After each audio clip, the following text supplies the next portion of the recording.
Today we have a fun project plan. Recently I had taken you thrifting with me and we found some gorgeous frames, but I didn't care for the color. So today we're going to DIY the frames, and I don't have any artwork to go in the frames, so we're going to DIY some artwork that's very inexpensive, budget friendly, and easy to do. So no matter if you have tired artwork or tired frames, either one of these techniques can work for you to give you a fresh feeling in your home. So if you're doing a gallery wall, this will give you a jumping off point. Or if you're just wanting a frame to put on a sofa table, end table, this will work too. Because when you're out thrifting, you can find all kinds of gorgeous frames that maybe you're not too crazy about that color. We can fix that. Or you find a wonderful frame and you have no artwork. We can fix that too. So let's get going. Recently, we went to Goodwill and I found these frames I liked the style, but I didn't like the color.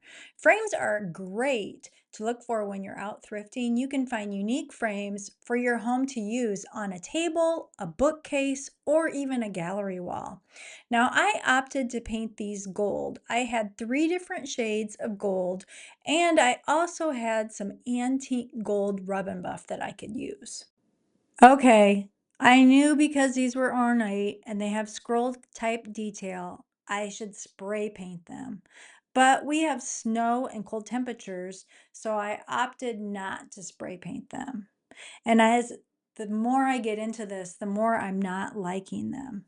It would have been okay if the frames had been more flat and didn't have all that scrolly design. Then I could have brushed them easily. But because they have all of that detail, it's just not working. The paint is not getting down into the little circles and the scrolls. It's kind of pooling on top in areas. I'm concerned that it's not going to dry evenly. But I debated back and forth. Should I let these dry? Should I take them outside? Should I try to spray paint them in cold temperatures? What happens if they don't turn out?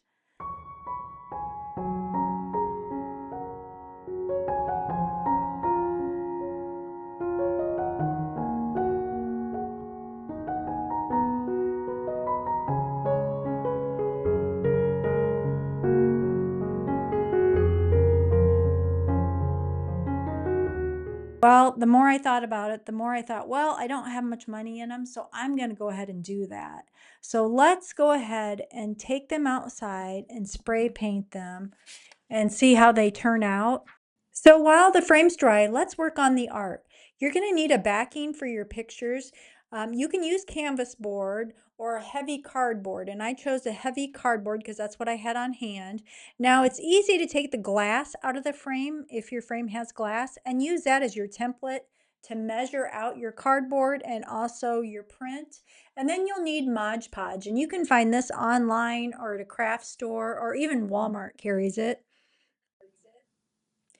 Then you're going to Mod Podge your picture to the board and go over the picture also. You're going to do this about 3 times is what I have done on these prints here. And you let them dry about 20 to 30 minutes between coats.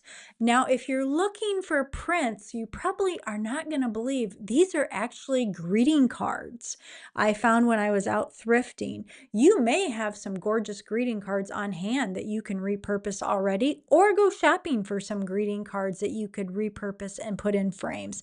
Another place to find prints would be downloads from like Etsy or any type of online store that does downloadable prints.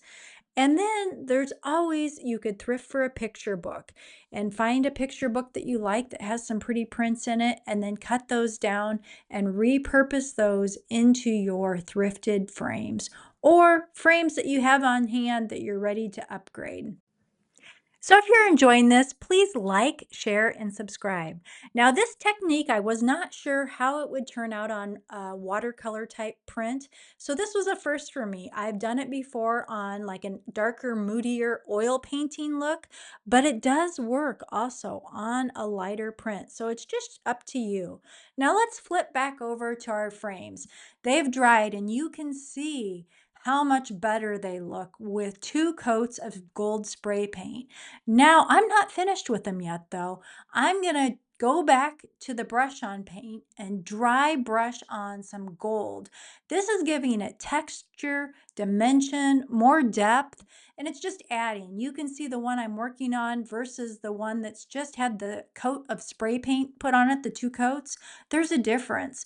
So you might want to layer on some different shades of whatever color you're choosing to spray paint. Now I could also, after this is done, and letting it dry, I could add some rub and buff if I wanted to add another dimension and layer to it.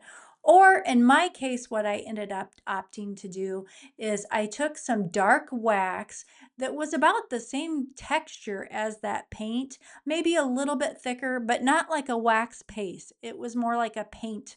And so I took that soft cloth and just kind of rubbed it all over the frame, let it dry overnight, and then I went back and buffed out the frame to with that wax to give it some darker edges on the corners, and it seemed to work really well. Now, as far as the glass for the frames, it's up to you if you want to put your glass back in. If you use canvas board, it would be harder to get the glass to fit back in. Using the cardboard is normally thin enough you could put the glass back in, keeping in mind that oil paintings normally don't have glass and watercolors normally do have glass. In my case, though, one of the frames, the glass had a crack in it, and I didn't realize it when I purchased it. So I opted to leave the glass out of both of the frames, and it worked out great. And this way you can upgrade your frames, change out the color with your decor, and also if you want to change out your artwork with the seasons or just because you're tired of the artwork you have, this is an easy upgrade. So what do you think? Comment below. What type of pictures would you put in the frames? Let us know.